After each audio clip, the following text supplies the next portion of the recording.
అది ద్రోణాచార్యుడు కురు రాకుమారులకు అస్త్రశస్త్రాలు నేర్పిస్తున్న సమయం. ఆయన కీర్తి నలుదిశలా వ్యాపించింది.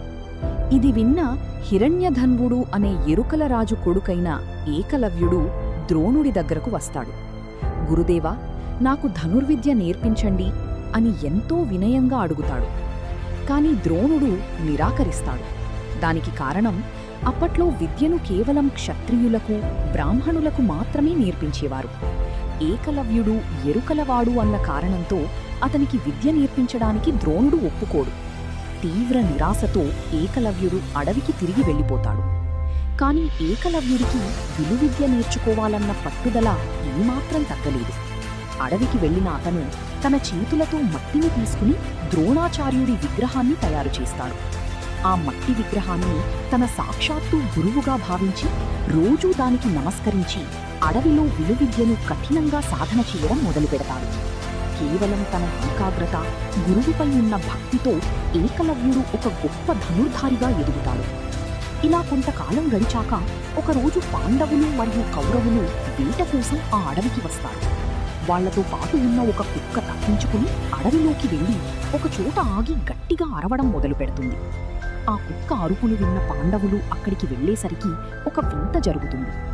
ఆ కుక్క కంఠంలో ఏకంగా 7 బాణాలు దిగబడి ఉంటాయి. కాని ఆ కుక్కకి ఏమాత్రం ప్రాణాపాయం కలగలేదు.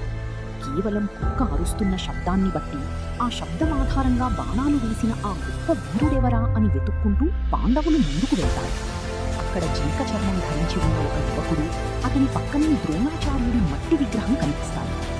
పాండవులు అతన్ని పరిచయం అడగ్గా, నేను ఏకలవ్యుడిని, నా గురువు ద్రోణాచార్యుని అని చెబుతాడు. ఈ విషయం తెలుసుకున్న అర్జునుడు తట్టుకోలేకపోతాడు.